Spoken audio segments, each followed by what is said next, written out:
انسان کو اپنی زندگی حقیقت کے آئینے میں گزارنے کی کوشش کرنی چاہیے۔ بہت ساری خوش فہمیوں سے، بہت ساری غلط فہمیوں سے اور بہت سارے دعووں سے اپنے آپ کو بچا کے رکھنا چاہیے۔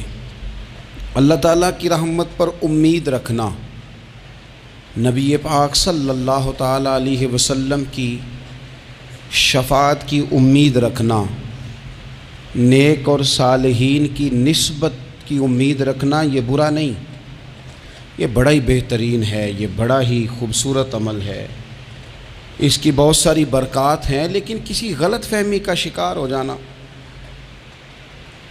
اور یہ ساری امیدیں وابستہ کر کے یا ان ساری باتوں کو پیش نظر رکھ کے بے عمل ہو جانا، اپنی زندگی کو امور خیر سے پیچھے کر لینا، یہ نہ صرف یہ کہ قابل تحسین نہیں بلکہ یہ قابل توجہ ہے، اس کی اصلاح کی ضرورت ہے۔ قرآن مجید سورہ بقرہ سے جو آیہ کریمہ میں نے تلاوت کی ہے، اس میں اللہ تبارک و تعالیٰ نے اسی بات کا ذکر اہل یہود کے لیے فرمایا ہے۔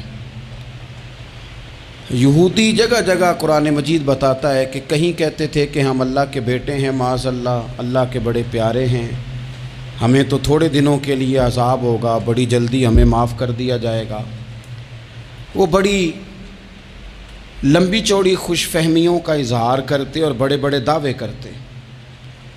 پھر چلتے چلتے انہوں نے ایک اور دعویٰ کر دیا، کہنے لگے کہ آخرت کا گھر تو صرف ہمارے لیے ہے، جنت میں صرف یہودی جائیں گے اور کوئی نہیں جائے گا۔ اللہ تبارک و تعالیٰ نے ان کے اس دعوے کا ذکر فرمایا ہے۔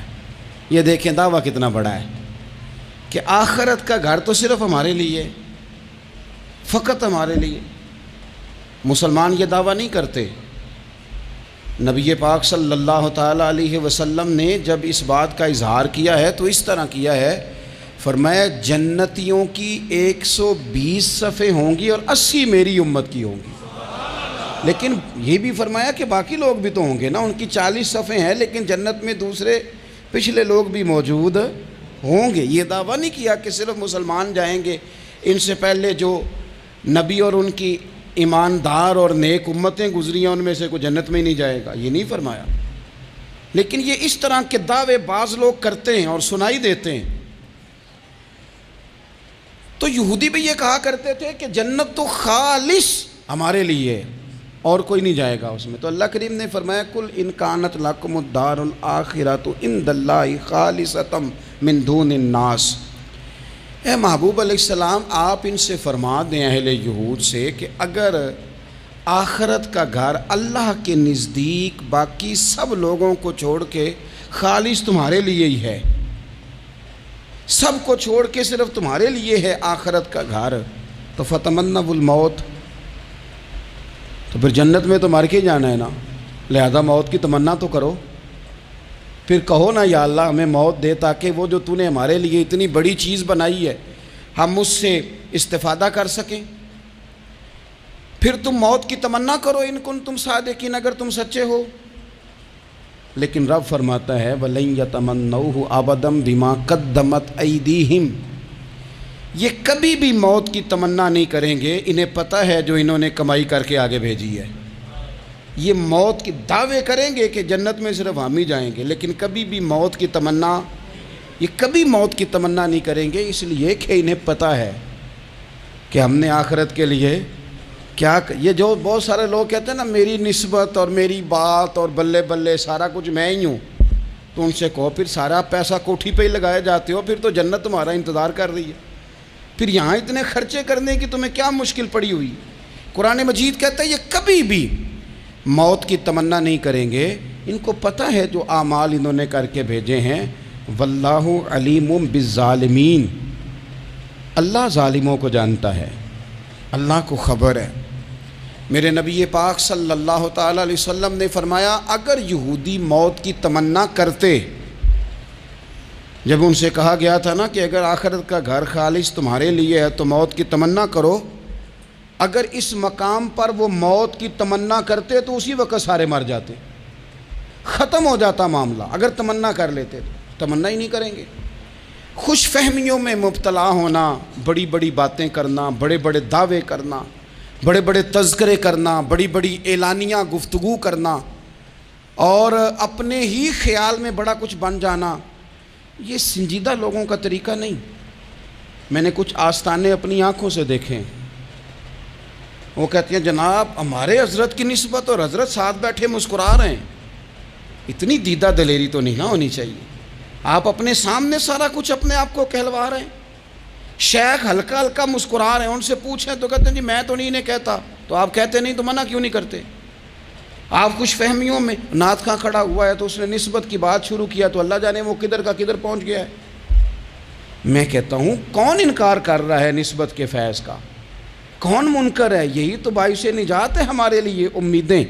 لیکن یہ کہ خوش فہمی میں مبتلا ہو جانا اور اس طرح کے بڑے بڑے دعوے کرنا، اور پھر بہت ساری خوابیں آتی ہیں لوگوں کو اور خوابوں کی بنیادوں پر بڑا کچھ بنتا ہے، تو میں کہتا ہوں جناب خواب میں تو میں کہہ دوں آپ سے خواب میں کہ میں رات کا صدر بن گیا ہوں تو آپ کو کوئی اعتراض ہے؟ میں خواب میں بنا ہوں، آپ کو اس میں کیا اختلاف؟ حقیقت کی زندگی میں آئیں۔ حقیقت کی زندگی میں جتنے لوگ نیک ہیں، پرہیزگار ہیں، دعویٰ ہے غلامی کا، دعویٰ ہے نسبت کا، فلانی شے کا، تو پھر بھئی آپ نے اتنا مال کاہے کو جمع کر لیا ہے؟ پھر یہ کاریں، یہ بنگلے، یہ کوٹھیاں، یہ جائیدادیں، یہ جلسوں کی فیسیں، یہ نعتوں کی فیسیں، یہ کس لیے؟ پھر تو آخرت آپ کے لیے سجی ہوئی ہے، سنوری ہوئی ہے، پھر تو آپ اس طرف توجہ کریں۔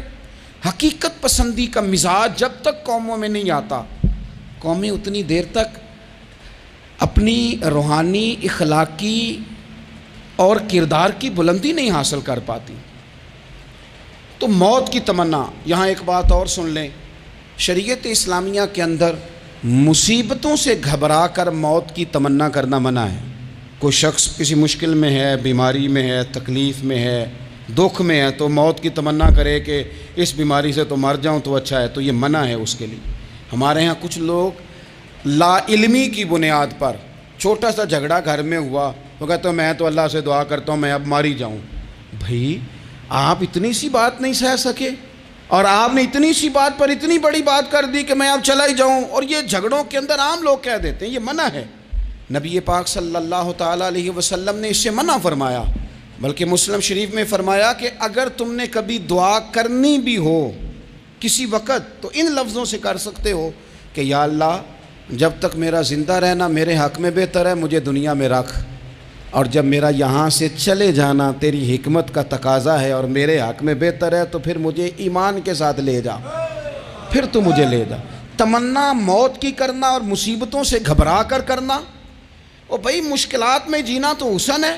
اصل میں نا جس کی جان تھی نا اس کے نام نہیں نہ لگائی ہم نے کبھی بچوں کے نام لگا دی، کبھی کاروبار کے نام لگا دی، کبھی دوستوں کے نام لگا دی، پھر وہ بے وفا ہوا تو مرنے کو جی چاہا، وہ بے وفا ہوا تو مرنے کو جی چاہا، اس نے تنگ کیا تو مرنے کو جی چاہا۔ النبی اولیٰ بالمؤمنین من انفسہم، اللہ فرماتے ہیں تم نہیں جان کے مالک، میرا نبی تمہاری جانوں کا مالک ہے۔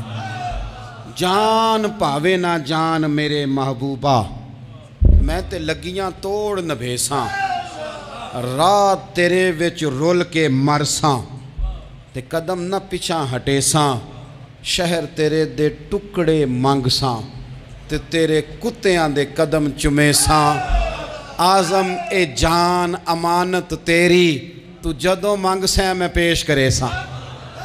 یہ تو کسی اور کی ہے، ہماری ہے نہیں۔ تو بہت سارے لوگ گھبرا کر ہو بڑی تکلیف آ گئی، بھئی آپ جلدی نہ کریں، بالکل جلدی نہ کریں، آپ حوصلہ پیدا کریں، اور جیا تو جاتا ہی مشکل میں ہے۔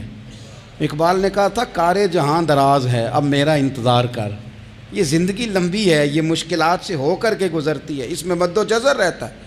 تو شریعت اسلامیہ میں منع ہے موت کی تمنا کرنا، موت کی خواہش کرنا، بلکہ نبی پاک صلی اللہ تعالیٰ علیہ وسلم نے تو یہاں تک ارشاد فرمایا کہ تم موت کی تمنا نہ کرو، اس لیے کہ اگر تم برے ہو اور زندہ ہو تو ہو سکتا ہے زندگی میں اللہ تمہیں توبہ کی توفیق دے دے، اور اگر تم اچھے ہو تو پھر بھی موت کی تمنا نہ کرو، اس لیے کہ اچھے ہو تو تمہاری اچھائی میں روز برکت ہی ہو رہی ہے، لوگوں کو فائدہ ہی ہو رہا ہے، خیر ہی بٹ رہی ہے۔ تمنا موت کی کرنا، اور ویسے بھی نہ ہم اپنی مرضی سے یہاں آئے ہیں اور نہ مرضی سے جانے کی کوشش کرنی چاہیے معاذ اللہ۔ نہ اپنی مرضی آئے ہیں نہ اپنی مرضی سے کوئی مرنے کی کوشش کرے گا تو خودکشی حرام ہے، اور رب رسول کی مرضی سے مرے گا تو وہ شہادت ہے۔ وہ اس طرح کی شہادت ہے کہ جس میں کہا مردہ کہنا ہی نہیں، یہ تو زندہ ہے، اس لیے کہ میرے نام پہ مر گیا ہے۔ تو موت کی تمنا کرنا یا اس طرح کا رویہ منع ہے۔ البتہ یہ جو یہود کا کام تھا، ان کا جو لہجہ تھا، اللہ فرماتے ہیں یہ تو ہزار سال عمر مانگتی ہیں تو جانا ہی نہیں چاہتے۔ کچھ لوگ لمبی عمر کے حریص ہوتے ہیں، اس کی وجہ یہ ہوتی ہے کہ آخرت کے لیے کام نہیں کیا، آخرت پر اس طرح کا یقین نہیں، اس طرح کا مزاج نہیں، دنیا داری کا مزاج بن گیا، بہت سارا مال جمع کر لیا، بڑے بنگلے بنائے، اتنی مشکل دنیا داری کٹھی کی، اب چھوڑ کے مر جائیں۔ ان لوگوں کا مرنے کو دل ہی نہیں کرتا، کوئی ارادہ ہی نہیں ہے، بالکل نہیں دنیا چھوڑنا چاہتے، محنت سے کٹھی کی ہے، اتنے لاؤ لشکر بنائے ہیں، اب کیسے چھوڑ جائیں۔ کچھ لوگ ایسے ہیں جنہوں نے گٹھڑی باندھ کے رکھی ہوئی ہے، ان کو زیادہ ویٹ نہیں کرنا پڑتا، اس لیے کہ انہوں نے کوئی سامان بوکی نہیں کرایا، تو جو ہے ہینڈ کیری ہے، اس لیے لوگ انتظار کرتے رہیں گے اور جناب بلال حبشی جنت میں پہنچ بھی جائیں گے۔ ابھی میزان عمل لگا ہوگا لیکن حضرت ابو ذر غفاری جنت میں ٹہلتے ہوئے نظر آ رہے ہوں گے۔ لوگوں نے جمع نہیں نہ کیا، جتنا مال زیادہ اتنی چیکنگ بھی اس کی زیادہ، جتنے بیگ زیادہ، ایئرپورٹ پہ اتنا انتظار بھی زیادہ۔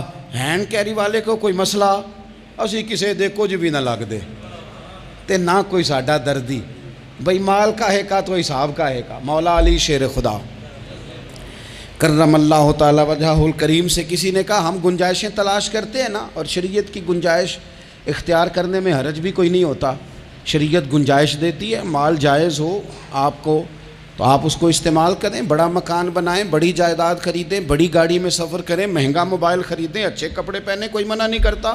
لیکن جو حضور کا مزاج ہے، جو سرکار نے اپنے لیے پسند کیا، وہ یہ ہے کہ سویرے روٹی کھانی ہے، شام کو فاقہ کرنا ہے۔ تو حضرت مولا علی شیر خدا کرم اللہ تعالی وجہہ الکریم سے کسی نے کہا کہ چلو جائز پیسے اکٹھے کر لیں، جائز تو جمع کرنا منع نہیں۔ تو حضرت علی کی باتیں بڑی حکمتوں والی تھی نا، تو ایک جملے میں انہوں نے کئی جواب دے دیے۔ کہنے لگے میاں مال حرام ہو تو عذاب ہوتا ہے، حلال ہو تو حساب ہوتا ہے، لہٰذا ہم دونوں کام ہی نہیں کرتے، نہ ادھر جاتے ہیں نہ ادھر جاتے ہیں۔ جمع کرنے کی حاجت کیا ہے؟ دنیا اتنی سجا لینا، اتنی سوار لینا، بڑا ٹھنڈا اے سی چلتا ہے ہمارے کمروں میں، کھلی آنکھوں سے لوگ بستر سے اٹھ نہیں پاتے، آنکھیں کھل گئی ہیں، الارم بج گیا ہے، لیکن وہ بہت مزے کی پسند کی روٹی رات کھائی تھی، اپنی مرضی کا کھانا کھایا تھا، پیٹ بھر کے کھایا تھا، مرضی کے مشروبات پیے تھے، ٹھنڈے کمرے میں آرام ہے، کھل گئی ہے آنکھ، موٹے الارم نے آواز دیا اٹھو، لیکن یہ غفلت ہے نا، دنیا جمع کر لی ہے نا ساری۔ میں آپ کو صحیح بتاتا ہوں، اگر یہ ساری آسانیاں نہ ہوں، دقتیں ہوں، تو کچھ رات کو ہمیں تھوڑا پسینہ بھی آئے تو بار بار آنکھ کھلے، یہ مچھر کبھی نہ سونے دے تو بار بار آنکھ کھلے، یہ تن آرام پسند نہ ہوں تو کچھ اٹھیں، کچھ رات کو گرمیوں کی چھوٹی راتوں میں بھی تہجد پڑھی جا سکے۔ لیکن اقبال کہتے ہیں لہو مجھ کو رلاتی ہے جوانوں کی تن آسانی، یہ تن آسان ہو گئے، مزاج نہیں رہا ہمارا، ہمیں آرام چاہیے، سکون چاہیے۔ آپ یقین کریں کبھی کبھی میں حیران ہوتا ہوں، رونا آتا ہے اپنی اگلی نسل پر، رونا آتا ہے، یعنی بچے مدرسے میں پڑھنے والے، چونکہ وہ اے سی والے گھر سے اٹھ کے آتے ہیں، مدرسے میں پڑھنے والے بچے کہتے ہیں جناب وہ کچھ گرمی زیادہ ہے تو میری کچھ طبیعت برداشت نہیں کرتی، تو میری اماں نے کہا تھا 4 چھٹیاں لے لو، یہ موسم ٹھیک ہو جائے گا تو پھر سے تعلیم ہو جائے گی۔ تو غور سے چہرے دیکھتے ہیں تو ہم کہتے ہیں یار اگر کل کو ہمیں جہاد پہ جانا پڑا تو ہم لوگ جائیں گے، ہم میدانوں میں نکلیں گے، ہم وہ لوگ ہیں جو سختیاں برداشت کریں گے، یہ والے لوگ ہیں جو میدان میں جائیں گے جو 1 منٹ کے لیے اتنی دنیا جمع کر لی، مرنے کو جی نہیں چاہ رہا۔ حضرت شاہ فرید الدین عطار رحمۃ اللہ علیہ کہتے ہیں میں بڑا مہنگا کاروبار کرتا تھا، عطر بیچتا تھا، مہنگا کاروبار ہے نا، عرب شریف کے اندر آپ جائیں تو جہاں سونے والی دکان ہوتی ہے اس کے ساتھ خوشبو والی دکان ہوتی ہے، مکہ مکرمہ میں دیکھ لیں، مسجد نبوی میں دیکھ لیں، مہنگا کاروبار ہے یہ، اور اب میرا بزنس تھا، کاروبار تھا۔ تو آپ فرماتے ہیں کہ ایک دن ایک بزرگ آ گئے، انہوں نے ایک شیشی دیکھی، خوشبو سونگی، دوسری، تیسری، چوتھی، اچھے سیل مین آگے بڑھ کے خود کہتے ہیں آپ کو کیا چاہیے. میں نے بھی کہا بابا جی کیا چاہیے مجھے بتائیں, کیا دیکھ رہے ہیں؟ تو بابا جی بڑے دھیمے ٹھنڈے اور حوصلے والے لہجے میں کہنے لگے, پتر دیکھ رہا ہوں تیری جان بڑی مشکل سے نکلے گی. تو میں نے کہا وہ کیوں؟ کہنے لگے اتنی مہنگا مہنگا تو نے مال جمع کیا ہے, کبھی مرنے لگے گا تو یہ یاد آئے گا, کبھی وہ یاد آئے گا, کبھی سادہ کر لیں اس کو سادہ کر لیں, کبھی اس سوسائٹی والا پلاٹ یاد آئے گا, کبھی ادھر والا یاد آئے گا, کبھی لاہور والا یاد آئے گا. کہاں مرنے کو جی چاہتا ہے. اور پھر ایک اور دھوکہ ہے, میں بچوں کے لیے کر رہا ہوں. بچوں کے نام تو ایک دھیلا بھی نہیں, وہ تو سارا آپ کے اپنے نام ہے. ایسے ہی بہانہ بنائے ہوئے بچوں, کس بچے کے نام؟ بچے نے تو 50 دفعہ کہا ہے کہ وہ ایک دکان بیچ دو, میں نے کام کرنا ہے. تو ابا کہتا مراں گا تو تاں بکے گی. کہاں بچوں کے لیے؟ کون کہتا ہے بچوں کے لیے؟ یہ تو خواہشات ہیں جن پر ہمارا اپنا قبضہ ہے, ہر کنجی تو ہماری جیب میں. کون کہہ رہا ہے؟ وہ تو کبھی جا کے ملے گا ان کو جب موقع آئے گا. تو کہا یہ اتنا مال جمع کیا ہے, تم پتر تیری جان تو مشکل سے نکلے گی. تو کہتے ہیں میں دنیا دار تھا, دنیا دار کو نصیحت کریں تو وہ غصہ کرتا ہے, طنز کرتا ہے. کہتے ہیں مجھے غصہ آیا تو میں نے جھٹ سے کہا, لوگ کہتے نہیں تم اپنی قبریں جانا ہے تو میں اپنی, کہتے میں نے جھٹ سے کہا, میں نے کہا بابا میری جان تو مشکل سے نکلے گی تو تیری کیسے نکلے گی؟ تو کہتے ہیں بابا جی کہنے لگے پتر ادھر آنا ذرا. تو میں کاؤنٹر کے اوپر سے ہو کے بابا جی کے پاس آیا. وہ میری دکان کے فرش پہ لیٹے, کعبے کو منہ کیا, کلمہ پڑھا اور ان کی روح پرواز کر گئی. عرش فرشتے بانگاں ملیاں, مکے پہ گیا شور, بلے شاہ اسی نہیں ہوں مرنا, اے تے مر گیا ہی کوئی ہور, نالے وارث شاہ وہ کدوں مر دے جنہ کیتیاں نیک کمائیاں نے. کہا یہ دیکھ لو مر گئے, بس اتنی کام تھا, تیاری ہے. امام غزالی کا آخری وقت تھا نا, تو انہوں نے وضو کیا, غسل کیا, خوشبو لگائی, اپنے ہاتھوں سے چادر بچھائی, پھر تکیہ رکھا, پھر لیٹے, پھر حضور پہ درود پڑھا, اور پھر کہنے لگے رب اگر تیری مرضی ہے تو غزالی بھی تیرا تیار ہے. بس یہ جملے زبان پہ تھے اور روح پرواز کر گئی. موت کو سمجھے ہیں غافل اختتام زندگی, یہ ہے شام زندگی, پھر صبح دوام زندگی. عزیز بھائیو, ہم نے نا بڑی آسائشیں جمع کر لی, بڑا کچھ اپنی عقل کے زور پر ہم نے اکٹھا کر لیا. نہیں ہمارا پروگرام. کسی سے پوچھ لیں صحت کیسی ہے, تو عمر اگر اس کی بڑی اوپر بھی چلی جا رہی ہو, اب تو خیر سالگرہ میں آنے کا رواج ہر جگہ آ گیا ہے, ہم سے بھی لوگ پوچھتے ہیں کہ آپ بتائیں آپ کس تاریخ کو پیدا ہوئے تھے, تو میں کہتا ہوں کوئی کارنامہ سر انجام دے لینے دو, پھر بتا دیں گے. ابھی تو کچھ کر نہیں سکے, کچھ بتائیں گے تو کچھ دن بھی منا لیں گے, ابھی تو لگتا ہے کہ بڑا وقت ضائع ہو گیا ہم سے. تو عزیز بھائی کوئی نہیں کہتا کہ اب ٹائم آ گیا ہے, شوگر ہو گئی ہے, بلڈ پریشر ہو گیا ہے, طبیعت خراب رہتی ہے, فلانا مسئلہ ہو گیا ہے. تو تمنا موت اور موت کا ڈر اور نہ مرنے کا ارادہ اور دنیا سے دل کو لگا کے رکھنا اور ہر وقت جینے کی خواہش پیدا کرنا اور ہر وقت حال میں مزید کی دوڑ میں رہنا, وہ لوگ اس لیے تیار رہتے تھے, دعائیں مانگتے تھے شہادت کی, کہ انہوں نے نا دنیا بنائی نہیں تھی. حضرت عمر نے تو دوسرا کرتا نہیں پہنا ساری زندگی, وہ جو مکان آ رہا تھا وہی چل رہا تھا, وہ تو تھوڑے پہ قرضہ تھا ان پہ, لیکن ہر نماز کے بعد صحیح بخاری میں موجود ہے وہ دعا مانگتے تھے, اللہم ارزقنی شہادتاً فی سبیلک, یا اللہ ایسا نہ ہو میں تب بھی موت چلا جاؤں, مجھے اپنے رستے میں شہادت کی موت دینا. ہر نماز کے بعد دعا مانگی جا رہی, لیکن شہادت والی موت کی نہیں, شہادت والی موت. اللہم ارزقنی شہادتاً فی سبیلک. اور مالک مدینہ چھوڑنے کو دل نہیں کرتا, یا اللہ شہادت کی موت دینا, اور دینا بھی اپنے نبی کے شہر کے اندر, یہیں رہوں, یہیں میرا مدفن بنے. اللہ نے انہیں موقع دیا. آپ دیکھیں نا ان لوگوں کا دل کرتا تھا. حضرت خالد بن ولید رضی اللہ تعالیٰ عنہ ساری زندگی میدان میں گزاری, پورے جسم میں 1 انچ جگہ باقی نہیں تھی جہاں زخم نہ ہو, ساری زندگی میدان میں رہے, لیکن آخری وقت روتے تھے, فرماتے تھے اس کی بے نیازی دیکھو, میں شہادت کے لیے میدان میں رہا لیکن شہادت میرا مقدر ہی نہیں تھی. اور پھر آخری وقت بھی فرمایا میرا گھوڑا, میرے کپڑے, میری زرہ, میری تلوار یہ کسی مجاہد کو دے دینا, چلو میں اب جہاد میں نہیں ہوں تو میرا سامان تو جہاد میں رہے, کسی مجاہد کو دینا. ان لوگوں نے جتنی محنت کی نا مرنے کے بعد کے لیے کی، مرنے کے بعد کے لیے زندگی کا جو دوسرا پل ہے اس کے لیے کوشش کی، وہاں انہوں نے صدقات جمع کرائے، خیرات جمع کرائے، عبادات جمع کرائیں، حسن اخلاق جمع کرایا، اچھا سلوک جمع کرایا، انہوں نے آخرت کے بینک میں ڈھیروں مال جمع کرایا، وہاں ان کے مکان بک ہوئے، جنت میں ان کے نام کی بڑی بڑی جگہیں اللہ تبارک و تعالیٰ کے فضل سے طے کی گئیں، تو پھر انہیں وہاں جانے میں کوئی دشواری بھی نہیں تھی، انہیں کوئی مشکل نہیں تھی، وہ تیار تھے۔ لیکن چونکہ ساری محنت ہی دنیا کے لیے ہے، وہ جو خاص ایک آخرت پر مسلمان کا ایمان اور یقین اور تیقن تھا، اس طرف ہمارا مزاج نہیں۔ آپ دیکھیے حضرت ملک الموت اسرائیل علیہ السلام نا حضرت ابراہیم علیہ السلام کی روح قبض کرنے کے لیے حاضر ہوئے، تو کہا جناب چلیے آپ کی روح لینے آیا ہوں۔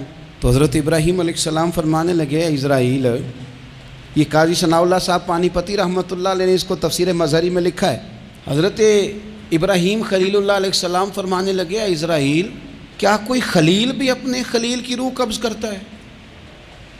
وَاتَّخَذَ اللَّهُ ابراہیم خلیلا، اللہ نے تو مجھے دوست بنایا، دوست ہو کے دوست کی روح قبض کرنے جا رہا ہے۔ حضرت اسرائیل نے ارادہ چھوڑا اور حضرت ابراہیم کا وہ جملہ لے کے رب کی بارگاہ میں حاضر ہوئے، عرض کی مالک جناب ابراہیم علیہ السلام نے فرمایا ہے کہ اللہ کی بارگاہ میں عرض کرو کہ مالک کیا کوئی خلیل بھی اپنے خلیل کی روح قبض کرتا ہے؟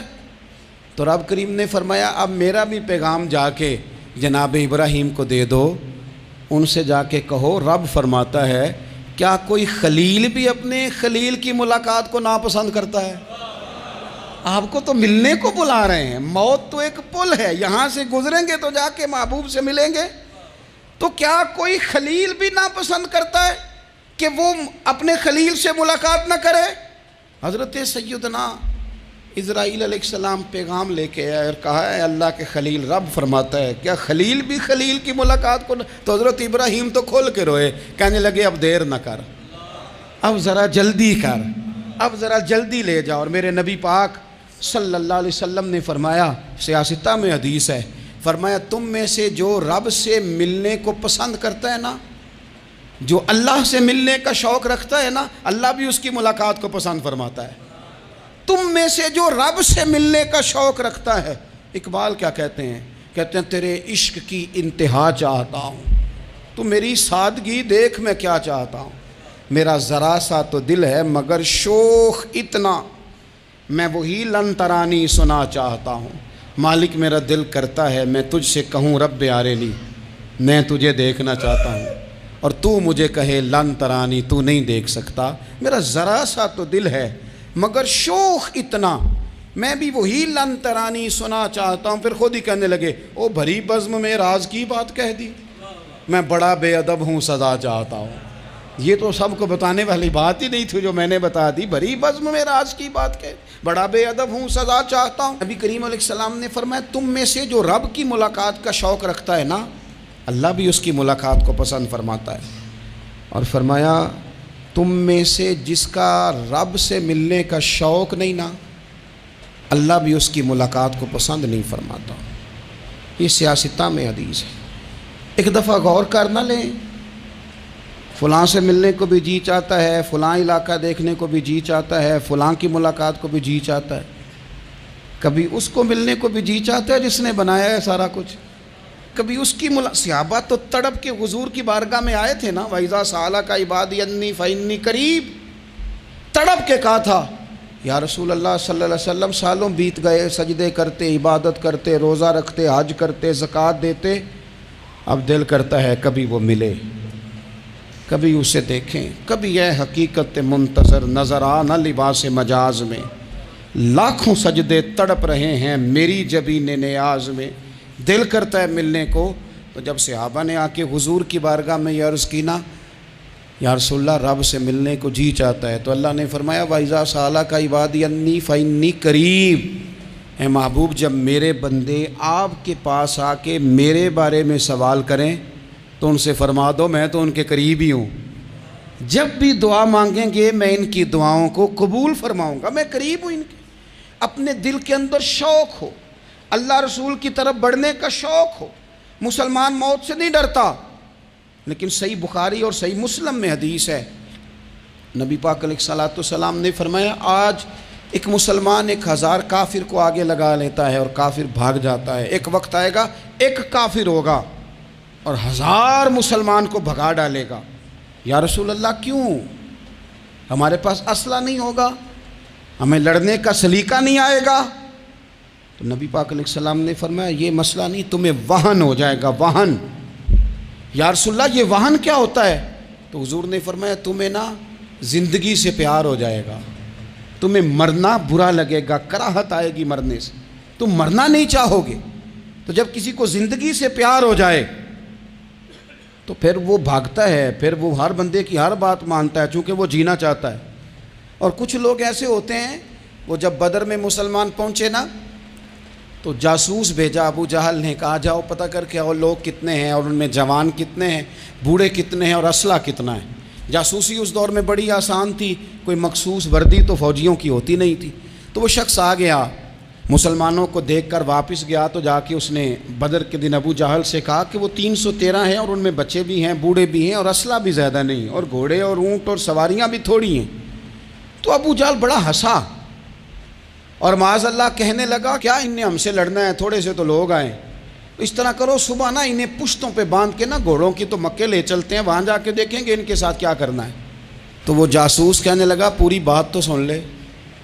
اس نے کہا پوری بات کیا ہے؟ کہنے لگا آئے 313 ہیں پر گھر واپس جانے کا کسی کا بھی ارادہ نہیں، وہ کشتیاں جلا کے آئے ہیں، میں رات وہاں گزار کے آیا ہوں، میں نے بوڑھوں کو بھی شہادت مانگتے دیکھا ہے، میں نے بچوں کو بھی شہادت مانگتے دیکھا ہے، میں نے ایک ایک کے سینے میں مر مٹنے کا جذبہ دیکھا ہے، وہ جینے کی امنگ لے کے نہیں آئے، ہتھیلی پہ رکھ کے آئے ہیں جان، اور ایک ایک شخص شہید ہو کے جانا چاہتا ہے، اور وہ ایک دوسرے کے پیچھے چھپیں گے نہیں۔